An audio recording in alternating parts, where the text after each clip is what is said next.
কালকের জন্য অপেক্ষা করবেন না, আজকেই নামাজ শুরু করে দেন। দেনা পাওনা থাকলে আজকেই মিটিয়ে দেন। ইনশাআল্লাহ আপনিও শেষ জামানায় সফল হবেন ইনশাআল্লাহ। যদিও বা এই জামানায় সফল হওয়া খুব কঠিন, খুবই কঠিন।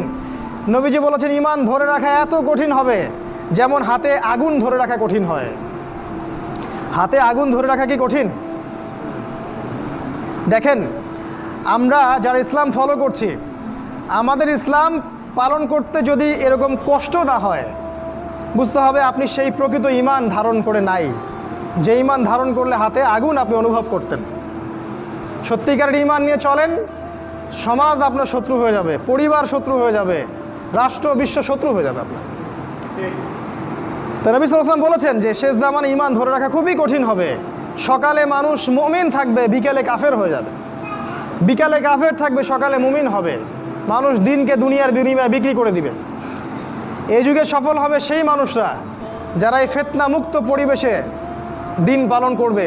অনেক দূরের প্রত্যন্ত জায়গায় চলে যাবে, শহর থেকে দূরে, নগর থেকে দূরে, পাহাড়ি এলাকায়, অনেক দূরে, কান্ট্রি সাইডে।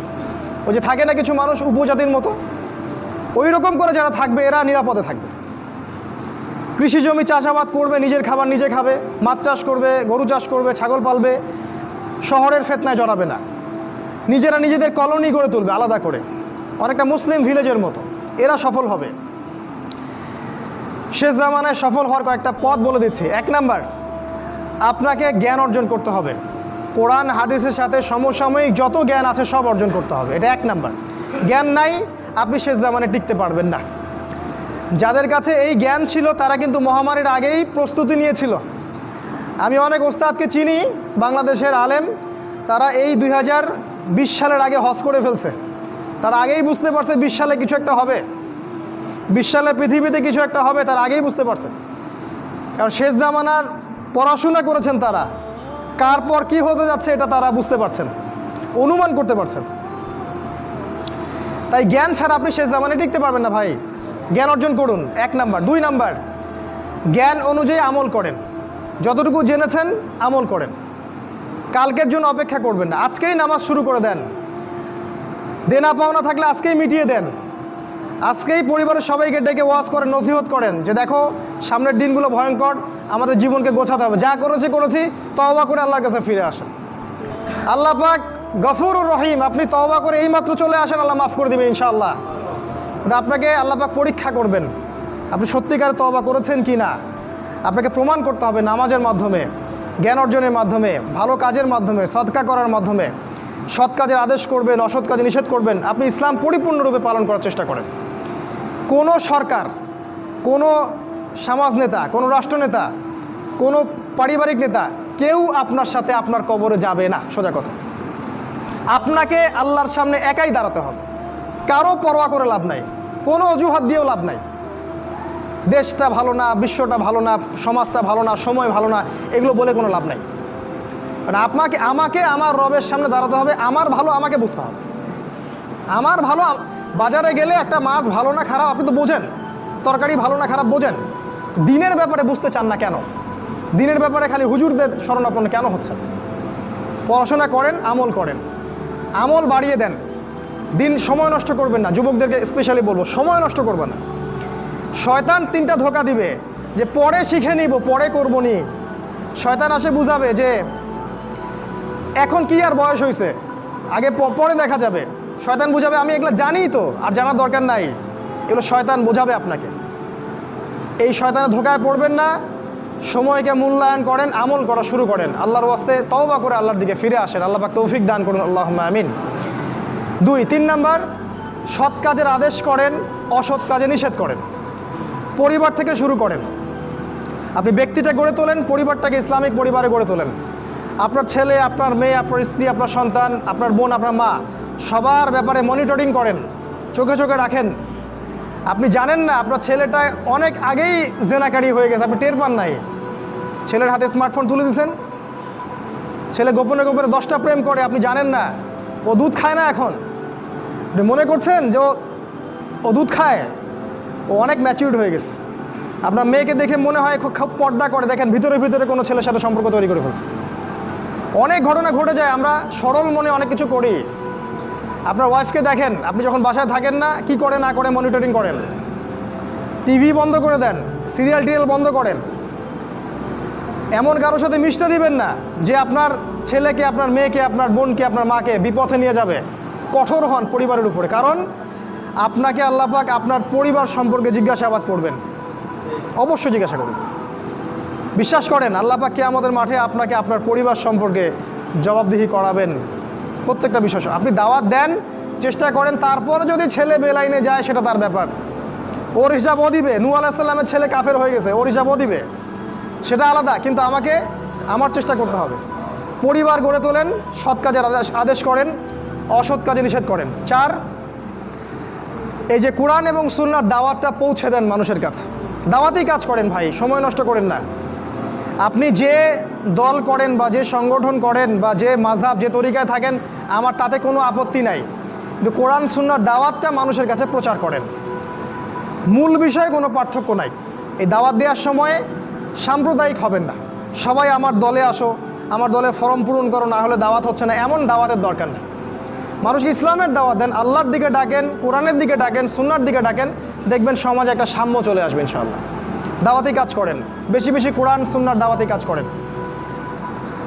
5 নাম্বার, অর্থ সম্পদ যা আছে এগুলোকে কাগজের টাকায় রেখে দিবেন না, আমার নসিহত। হয়তো বুঝতে পারছেন না, মাথার উপর দিয়ে যাচ্ছে কথা, কিন্তু পরে বুঝবেন।